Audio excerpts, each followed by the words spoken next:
Qué bueno que me acompañas en un programa más de perfiles. Este programa es muy importante porque la información que vamos a compartir de verdad es fundamental para todas las personas que viven en el Estado de México o para muchas de las personas que viven en el Estado de México. Y déjame iniciar haciendo una afirmación. 90 toneladas de varillas que están contaminadas con cobalto 60, un material sumamente radiactivo, están almacenadas en el municipio de Temascalapa. El municipio de Temascalapa, que está muy cerca de Tecámac, muy cerca de Tizayuca, cerca de Catepec, no lejos del Distrito Federal. Para hablar de este tema, de verdad me siento muy honrado en recibir a un luchador social, una persona que lleva más de 20 años como activista hablando de este tema, levantando conciencias, tocando puertas, hablando con políticos, haciendo todo lo humanamente posible por solucionar un problema que afecta a muchísimas personas. Le doy la bienvenida a Juan Antonio Medina Austria. Juan Antonio, muchas gracias por acompañarme aquí en este programa. Juan Gracias Antonio, ¿me a oyes? usted y a su audiencia. Sí, lo escucho, doctor. Sí, lo escucho. Perfecto. Muchas gracias a usted y a su audiencia por la oportunidad que me dan para hablar del Centro de Almacenamiento de Desechos Radiactivos, que se encuentra en Temascalapa, Estado de México, desde hace más de medio siglo, y que puede ser la causa, como bien dice usted, de el cáncer y muchas otras enfermedades que padecen los habitantes de la zona nororiente del Estado de México y sur del Estado de Hidalgo. Como bien decías, esto está almacenado en algo que se llama el CADER, que es el Centro de Almacenamiento de Desechos Radiactivos. Esto está en Temascalapa. Pero la historia no empieza en 1984, que es donde llega la varilla. El CADER tiene más tiempo. ¿No es así? Sí, sí, les platico un poco de los antecedentes y de la historia de estas varillas contaminadas con cobalto 60. En 1965, la Dirección de Seguridad Radiológica de la entonces Comisión Nacional de Energía Nuclear publicó un estudio cuya conclusión señalaba que existía una zona de aproximadamente 150 kilómetros de longitud por 40 kilómetros de ancho, que abarcaba parte de los estados de Hidalgo, Tlaxcala y México, que llenaba las condiciones para la instalación de depósitos de desechos radiactivos. En ese entonces, la Comisión Nacional de Energía Nuclear tenía un sitio de confinamiento provisional en Tlalnepantla, Estado de México. En 1970, en base a ese estudio, la Comisión Nacional de Energía Nuclear adquirió en el kilómetro 18,5 de la carretera Tizayuca-Otumba 14,7 hectáreas entre las poblaciones de Teacalco y Maquisco del municipio de Temascalapa. Temascalapa, como bien decía el doctor, como bien decía usted, colinda con los municipios de Villas de Tezontepec, Tolcayuca y Tizayuca Hidalgo, y con los de San Martín de las Pirámides, San Juan Teotihuacán, Ajapusco y Tecámac del Estado de México. Cuando compraron el predio, las autoridades, la gente estaba muy contenta, porque dijeron que instalarían una planta para procesar lámina, una fábrica, y mintieron. Una vez adquirido el predio, se inició la operación de este centro de almacenamiento de desechos radiactivos, y los desechos radiactivos que se encontraban en Tlalnepantla fueron trasladados a Temascalapa. Este centro de almacenamiento de desechos radiactivos fue creado para confinar temporalmente los desechos radiactivos provenientes de todo el país. Así lo señalan los documentos de la misma Comisión Nacional de Seguridad Nuclear y Salvaguardias. En 1972, la Comisión Nacional de Energía Nuclear cambió de nombre, se quitó lo de comisión y se le puso Instituto Nacional de Energía Nuclear. Bien, 7 años más tarde de que habían comprado el predio, el 25 de noviembre de 1977, el Centro Médico de Especialidades de Ciudad Juárez, Chihuahua, compró un equipo usado para el tratamiento de cáncer. Este equipo ya había sido desechado por 2 hospitales en los Estados Unidos. Era ya de segunda mano. Contenía en el cabezal una bomba de cobalto 60. En 1979, el Instituto Nacional de Energía Nuclear desaparece, se divide y se crean desaparece y se crean 3 entidades públicas. Una de ellas fue la Comisión Nacional de Seguridad Nuclear y Salvaguardias, que acabo de mencionar. La otra, Uranio Mexicano, ya desaparecida. La Comisión Nacional de Energía Atómica, que nunca entró en función, y el actual Instituto Nacional de Investigaciones Nucleares. Desde entonces, las instalaciones del Centro de Almacenamiento de Desechos Radiactivos de Temazcalapa pasaron a formar parte del patrimonio del Instituto Nacional de Investigaciones Nucleares. Bien, el 6 de diciembre de 1983, un empleado del Centro Médico de Especialidades que había adquirido aquella máquina de radioterapia para tratar el cáncer, de nombre Vicente Sotelo Alartín, la vendió como fierro viejo, ignorante de lo que hacía. Con los golpes rompió las 3 camisas protectoras de las pastillas que contenía el cobalto 60 y dejó escapar 6.010 pequeñas partículas del material contaminante. Este cabezal pesaba más de 100 kilos, lo que hizo necesario que uno de sus amigos, de nombre Guillermo Hernández, le ayudara a extraerlo y colocarlo en una camioneta para llevarlo a vender a un negocio de compra y venta de chatarra llamado el Yonke Fénix. Yonke le llaman a los negocios de compra y venta de partes de automóviles y de fierro viejo en el norte del país. Se lo llevó sin autorización, aseguró el director del Centro Médico de Especialidades, pero Vicente Sotelo se defendió diciendo que le habían ordenado limpiar la bodega y disponer de cualquier utensilio de desecho para venderlo como chatarra.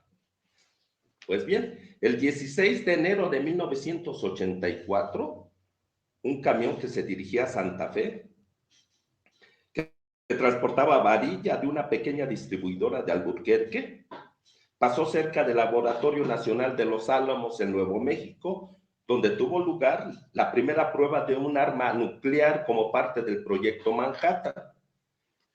Y las alarmas para detectar radiación sonaron. El Departamento de Salud de Texas comunicó a la Comisión Nacional de Seguridad Nuclear y Salvaguardias que la varilla presentaba contaminación radiactiva.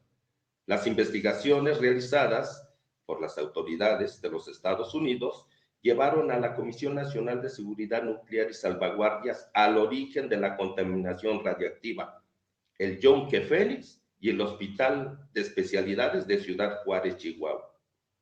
Una parte del material contaminado fue comprado por la fundidora Acero Chihuahua, que a su vez revendía por lo menos a 7 fundidoras más material. Cuando menos en 3 de estas 7 se detectaría más tarde contaminación radiactiva. Fundival de Durango, Alumetales de Nuevo León, Duracero de San Luis Potosí, en estas 3.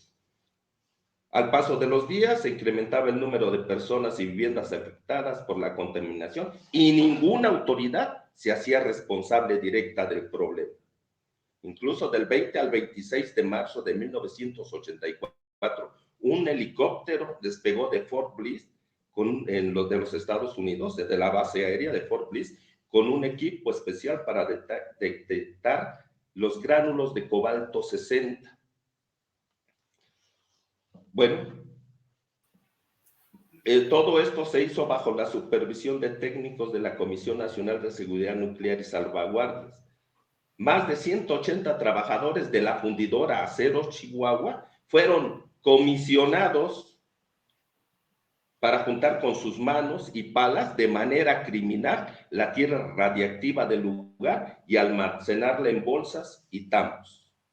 Claro, el ocultamiento de la información a la población desde todas las esferas gubernamentales dificultó la detección de la varilla contaminada, dejando de manera irresponsable muchas construcciones contaminadas bajo la decisión de qué hacer con ellas a los propietarios de estas.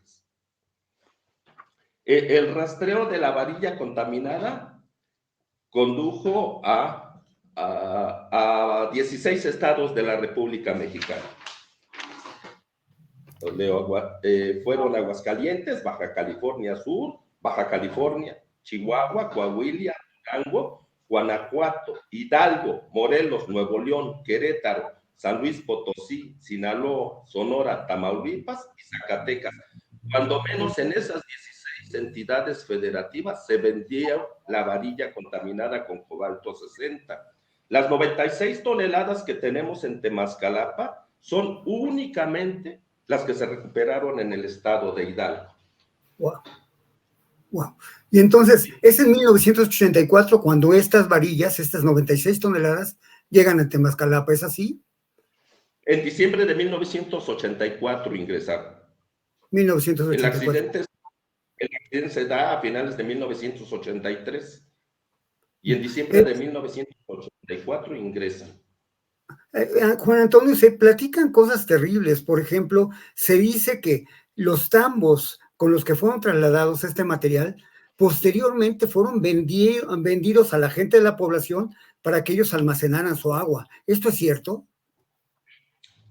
Tenemos la información de gente que vivió en esta situación en 1984, en finales de diciembre del 84 y en el 85, nos comenta, no había agua en los pueblos, en ese tiempo en Temascalapa no había agua, nos surtíamos de agua de los jagüeyes, que desgraciadamente ahora los utilizan para depositar los drenajes y construir ahí elefantes blancos, y de los jagüeyes donde ya casi desapareció, que eran pozos de captación, ¿no?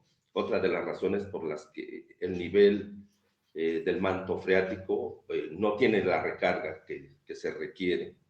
Las varillas que tenemos allá, decía, las 96 toneladas, vienen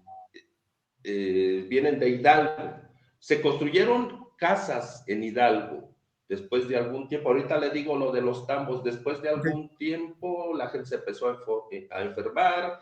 Dijeron, ah, caray, ¿qué es esto? Hicieron el estudio, que son las varillas. Tiraron las casas, depositaron primero, las enterraron cerca de Tula. Las poblaciones cercanas protestaron y las autoridades se vieron obligadas a sacarlas y llevarlas a Temascalapa. Cuando los pobladores protestaron, el gobierno mandó al ejército mexicano y las poblaciones fueron reprimidas. En Hidalgo, por lo menos en los municipios que hemos podido investigar, donde se tuvo esta varilla fue en Tula, Tepeji, Izmiquilpan, Zimapán, Tepetitlán, Chapantongo, Alfajayucan, Tlahuelilpan y Atotonilco de Tula.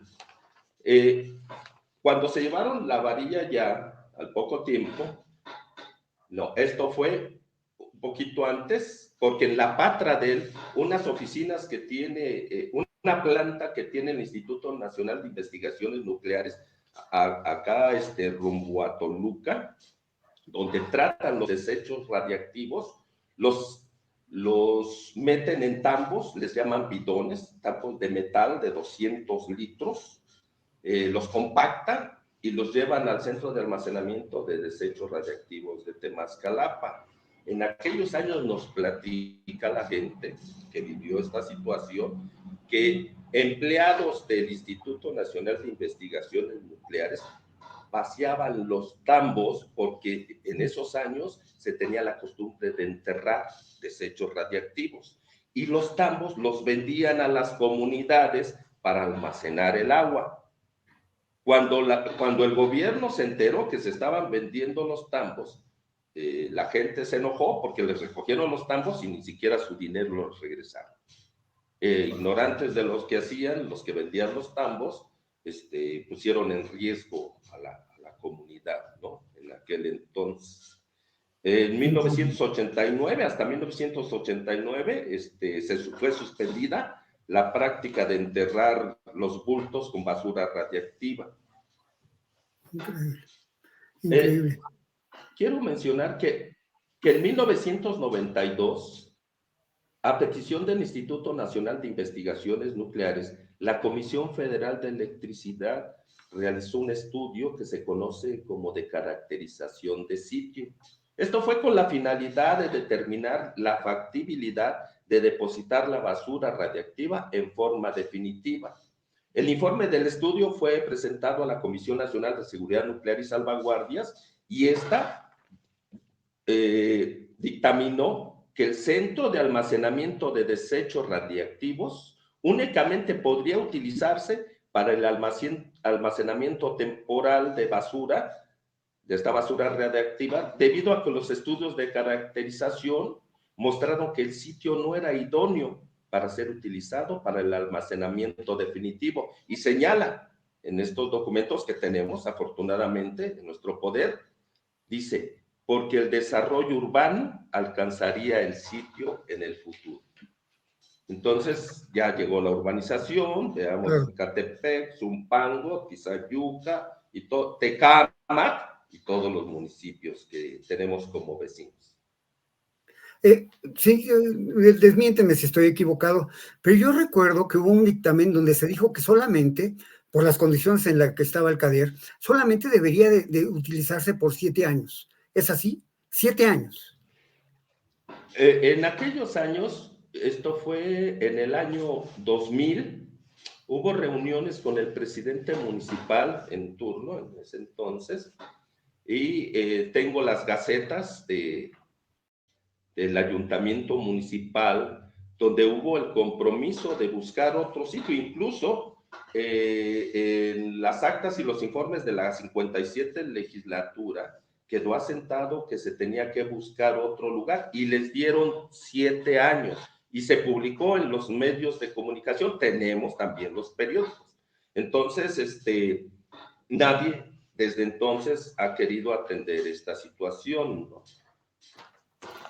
Mira, en 1997, bueno, antes compraron en 1993 1.7 hectáreas más de tierra, supuestamente con la finalidad de mejorar el control perimetral. Hoy tiene 16 hectáreas de extensión, lugar a donde se siguen depositando los desechos radiactivos.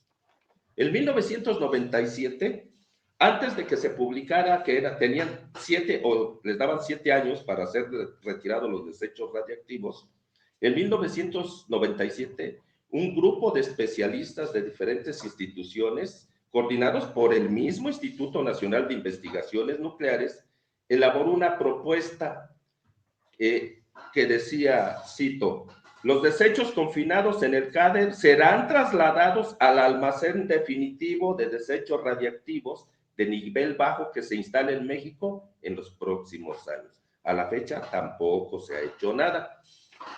Después del accidente, después de la tragedia que llevaría a México a ocupar el primer lugar de contaminación radiactiva en América, antes había habido otro en Brasil.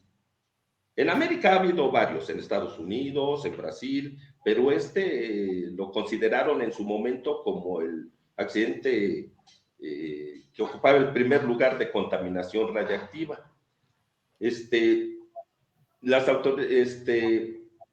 Esa situación, pues pronto fue minimizada por las autoridades. Al menos 10,000 toneladas de varilla contaminada con cobalto 60 jamás se recuperaron.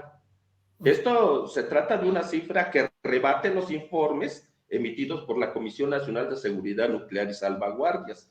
Esto fue en septiembre de 1985. ¿Por qué no se investigó?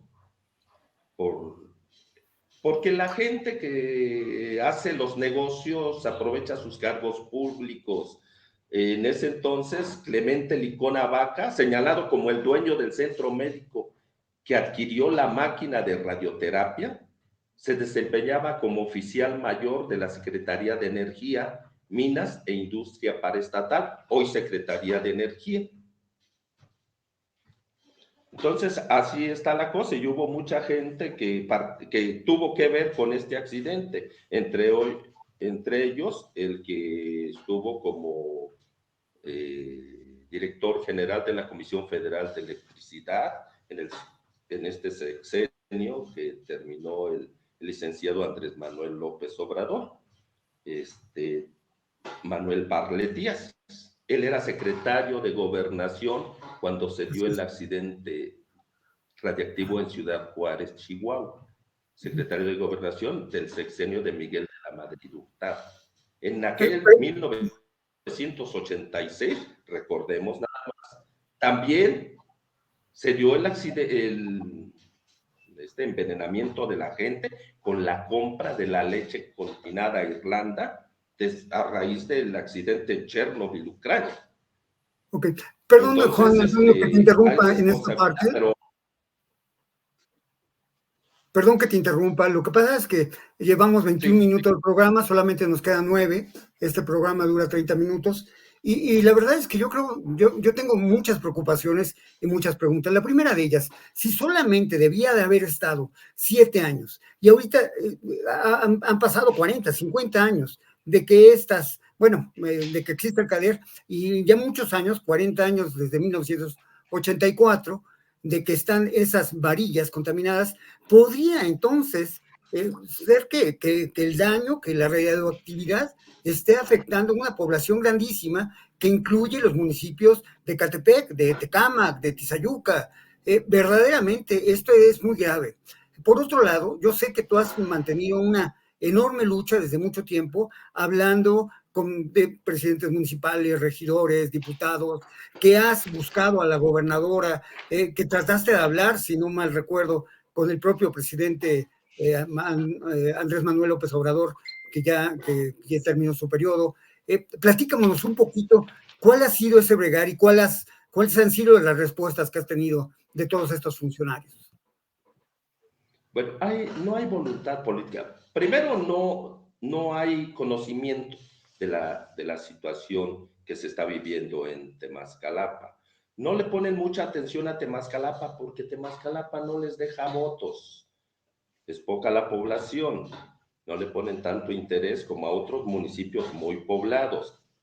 La ignorancia, el desconocimiento de las cuestiones radiactivas y la falta de vocación de servicio de nuestros gobernantes no ha permitido que se atienda esta situación cuando la recomendación de 1998 de la 57 legislatura era que se tenían que hacer los estudios de agua, tierra y aire por parte de una institución independiente al gobierno.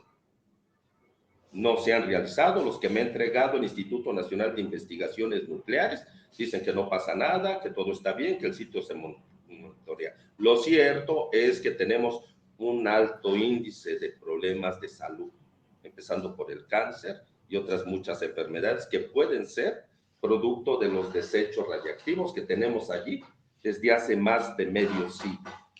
Así es. Hay nacimientos con malformaciones, hay muchas muertes por cáncer en la zona. Yo creo, bueno, y esto sería simplemente una idea, que sí están relacionados los dos hechos. Y se quiere mantener oculto esto, incluso en la manifestación de impacto ambiental que la Secretaría de la Defensa Nacional elaboró para la construcción del Aeropuerto Internacional Felipe Ángeles. En sus 900 cuartillas no menciona para nada la basura radiactiva que se encuentra a 14 kilómetros de distancia de donde construyeron el aeropuerto. 14 kilómetros. Y que hay un riesgo de contaminación del acuífero. Quieren ocultar el problema.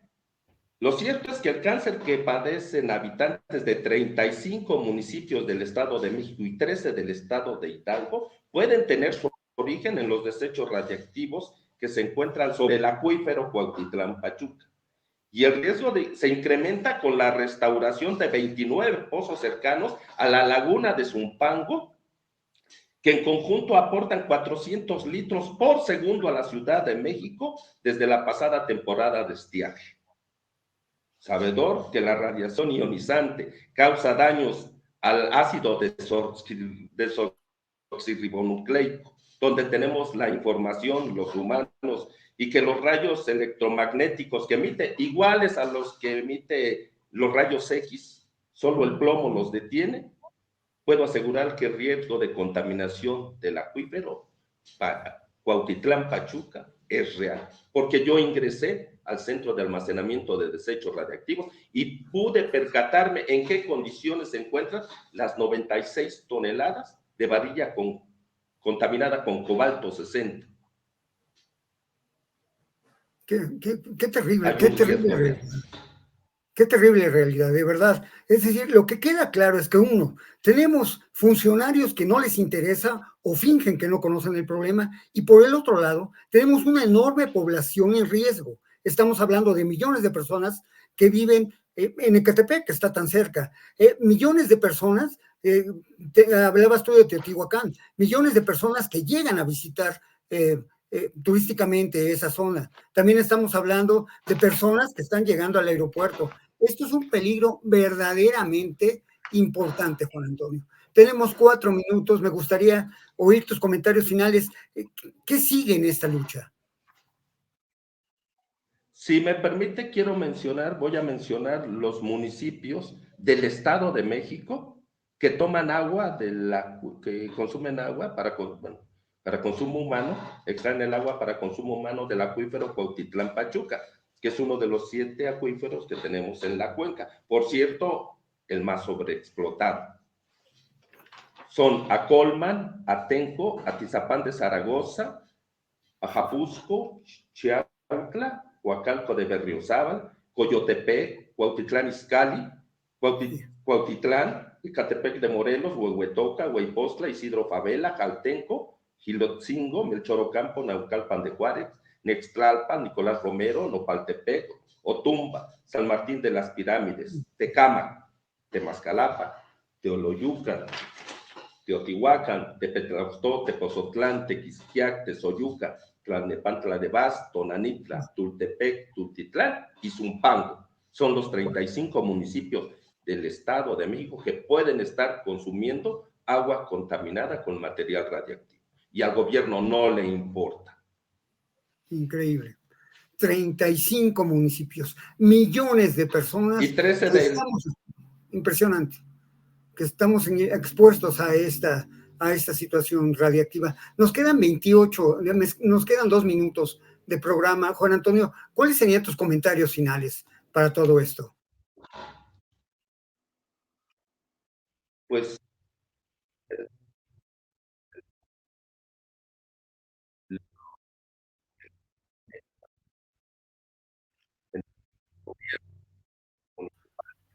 Perdón, no te estamos oyendo.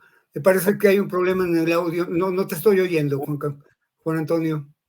El dinero que invierten, y que nosotros tenemos la obligación de votar por gente que en verdad esté dispuesta a hacer algo por nuestras comunidades.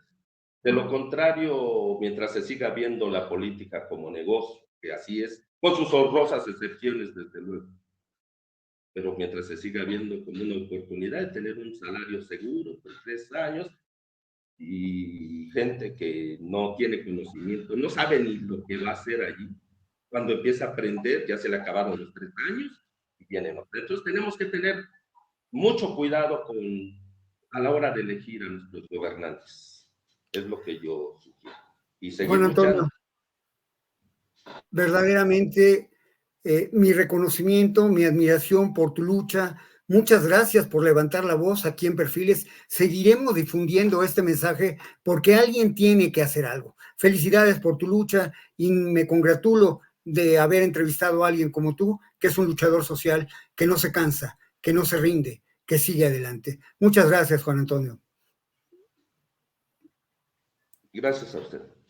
De esta manera terminamos con este programa de Perfiles. Te agradezco enormemente tu compañía y por favor ayúdanos a difundir este mensaje. En el Estado de México, 35 municipios y millones de personas están en riesgo de contaminación radioactiva. Ayúdanos a compartir este mensaje. Muchas gracias. Nos vemos la próxima semana.